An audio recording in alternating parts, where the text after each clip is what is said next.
નમસ્તે. આજે આપણે જોઈશું થોડા પ્રશ્ન અને એના જવાબ ચલિત કુંડલી સાથે. લગ્ન કુંડલી અને ચલિત કુંડલી. લગ્ન કુંડલીમાંથી ચલિત કુંડલીમાં ગ્રહ એકચ્યુઅલી ખસીને ગ્રહ કયા ભાવમાં બેસે છે તે ખબર પડે. ગ્રહ ખસીને ક્યાં જાય છે તે ખબર પડે. ચલિત કુંડલીમાં ગ્રહ આગળ પાછળના ભાવમાં, જે લગ્ન કુંડલીમાં ગ્રહ બેઠા હોય તે આગળ પાછળના ભાવમાં જતો રહેશે. એ તમારે કોમ્પ્યુટર કુંડલીમાં આપેલું જ હોય છે, ત્યાંથી ખબર પડે. આપણે ઉદાહરણ તરીકે લઈએ છીએ કે ગ્રહ એકચ્યુઅલી કયા ભાવમાં ખસીને જાય છે. અને ચલિત કુંડલીમાં ગ્રહ ભાવ બદલે છે, રાશિ બદલતો નથી. ચલિત કુંડલીમાં ગ્રહ ભાવ બદલે છે, રાશિ બદલતો નથી. ઘણીવાર ગ્રહ ચલિત કુંડલીમાં 2 ગ્રહ બદલાય, 4 ગ્રહ બદલાય, 6 ગ્રહ બી બદલાઈ જાય. ચલિત કુંડલીમાં 6 ગ્રહ ભાવ બદલી નાખે. અને ઘણીવાર એવું ગણિત હોય છે કે ચલિત કુંડલીમાં કોઈ ગ્રહ ભાવ નથી પણ બદલતો. એમ જે લગ્ન કુંડલીમાં હોય છે તેમના તેમ જ હોય છે. એટલે આપણે આ ચલિત કુંડલીમાં અહીંયા લખ્યું છે, ચલિત કુંડલીમાં ચંદ્ર, ગુરુ ને શુક્ર ભાવ બદલે છે. આ 3 ગ્રહ ચલિત કુંડલીમાં ભાવ બદલે છે. જેમ કે ચંદ્ર બીજા ભાવમાં છે લગ્ન કુંડલીમાં, તો ચલિત કુંડલીમાં ચંદ્ર પહેલા ભાવમાં આવી જાય છે. એટલે જે બીજા ભાવમાં હતો તો ચંદ્ર પહેલા ભાવમાં આવી જાય છે, એટલે એમ કહેવાય કે સારા સ્થાનમાં આવી ગયું. પહેલું સ્થાન તો સારું કહેવાય, કેન્દ્રમાં બી કહેવાય ને ત્રિકોણમાં પણ કહેવાય. ગુરુ પોતે 5મા ભાવમાં છે રાહુ સાથે. એ ગુરુ પોતે 6ઠ્ઠા ભાવમાં આવી જાય છે, ખાડાના સ્થાનમાં આવી જાય છે. 5મું સ્થાન એ ત્રિકોણ સ્થાન કહેવાય. અને આ ગુરુ ત્રિકોણ સ્થાનમાંથી ખાડાના સ્થાનમાં આવી ગયો છે. શુક્ર પોતે 12મા ભાવમાં છે લગ્ન કુંડલીમાં, એ ચલિત કુંડલીમાં 11મા ભાવમાં આવી જાય છે. હવે આપણે ફળકટન કરીશું.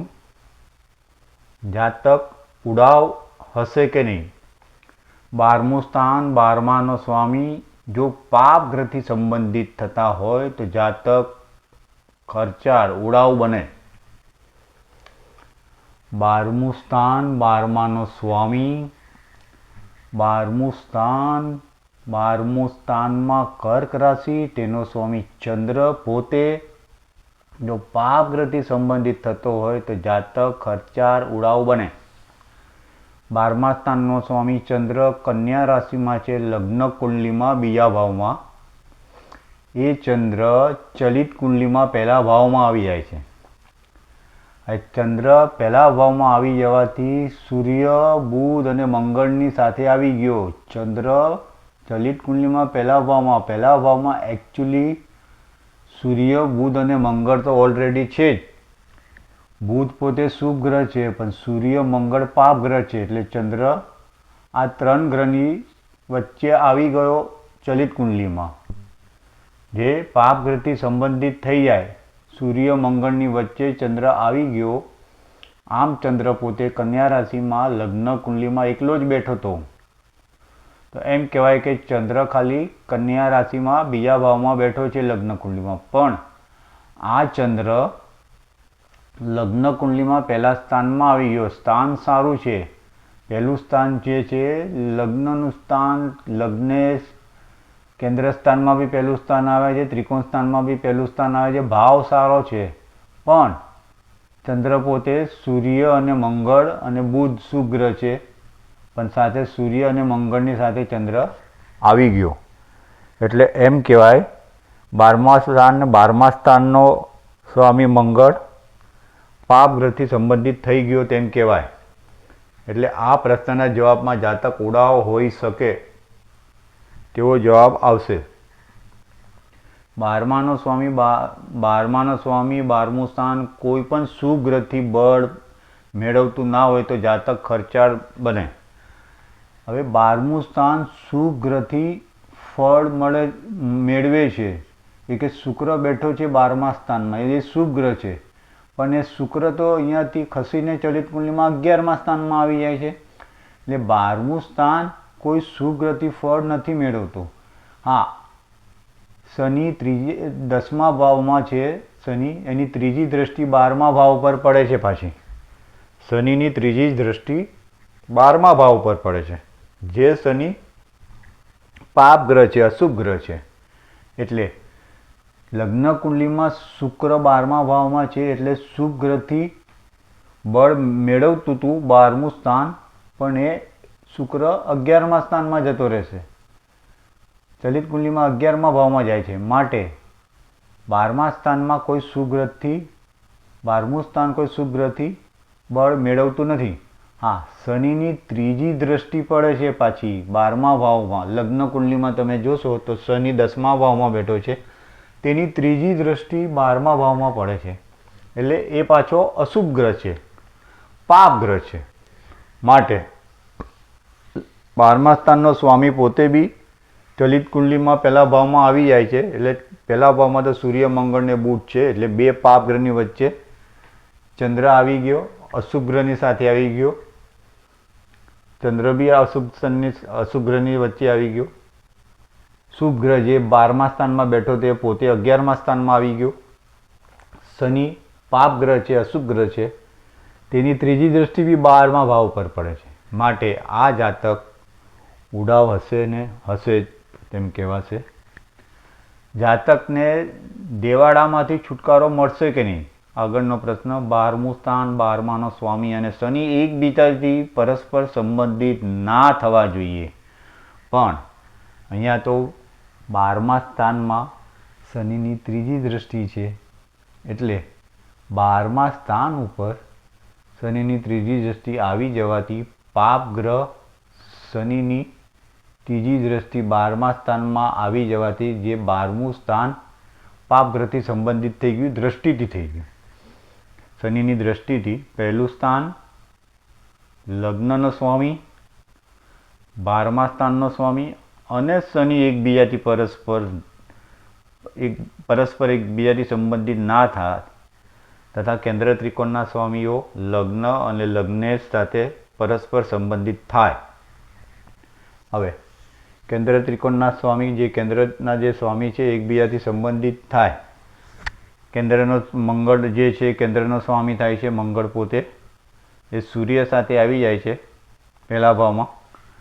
કેન્દ્ર ત્રિકોણના સ્વામી કેન્દ્ર ત્રિકોણથી સંબંધિત થાય. મંગળની બીજી રાશિ 9મા સ્થાનમાં છે. મંગળ પોતે ચોથા સ્થાનનો માલિક થાય છે અને 9મા સ્થાનનો માલિક થાય છે. એ લગ્નેશ સાથે સૂર્ય સાથે સંબંધિત થાય છે. કેન્દ્ર ત્રિકોણના સ્વામી કેન્દ્ર ત્રિકોણથી સંબંધિત થાય છે તેમ કહેવાય છે. માટે અહીંયા આગળ એક શનિ એકબીજાથી સંબંધિત ના થવો જોઈએ. જે શનિ મોટામાં મોટો શનિ ત્રીજા સ્થાન સાથે સંબંધિત 12મા સ્થાન સાથે ત્રીજી દ્રષ્ટિ પડે છે.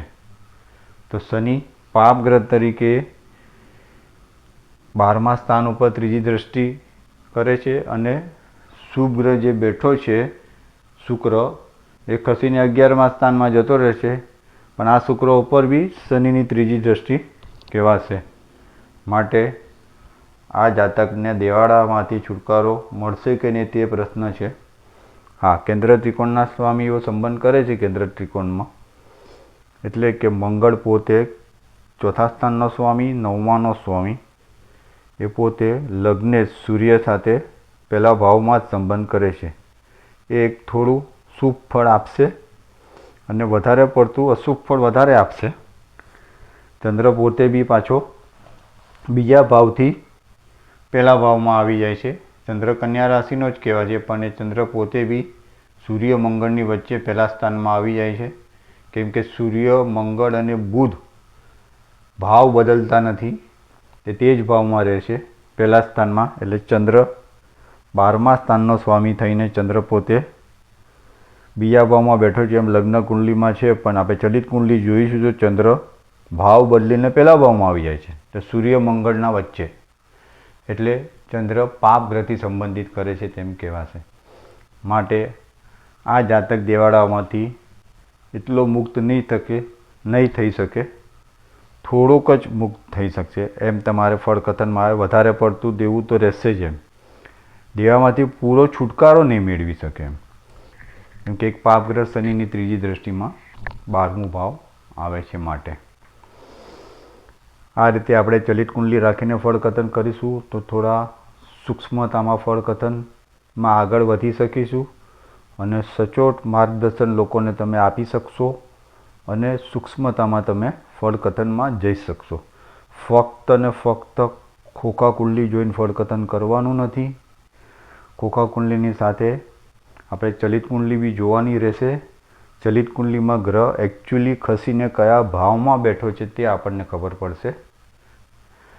ઘણીવાર ગ્રહ ચલિત કુંડલીમાં નથી પણ બદલાતા, પણ આપણે એકવાર ચલિત કુંડલી ઉપર નજર કરવી પડશે.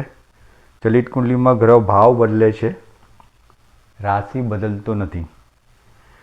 ચલિત કુંડલીમાં જે લગ્ન કુંડલીમાં સારા ભાવમાં જે ગ્રહ હોય એ ચલિત કુંડલીમાં અશુભ ભાવમાં જતા રહેશે એવું આપણને દેખાશે, અને લગ્ન કુંડલીમાં અશુભ સ્થાનમાં હોય જે ચલિત કુંડલીમાં સારા ભાવમાં બી આવી જાય તે બી આપણને દેખાશે.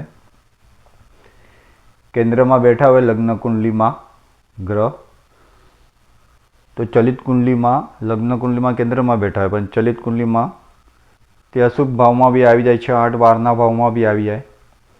અને લગ્ન કુંડલીમાં સમજો અશુભ સ્થાનમાં બેઠા હોય, 8, 12ના સ્થાનમાં બેઠા હોય તો ચલિત કુંડલીમાં કેન્દ્ર ત્રિકોણના સ્થાનમાં પણ આવી જાય, તે બી આપણે જોવાનું રહેશે. તો સાથે ચલિત કુંડલી તમારે સાથે રાખીને ફળકથન કરવાનું રહેશે. ચલિત કુંડલી વગર તમે ફળકથન કરશો તો તમને એટલી સચોટતા નહીં મળે. આગળ આપણે જોઈશું, બીજા ઘણી બાબત જોવાની છે જે આગળ બીજા વિડીયો બી હું બનાવીશ.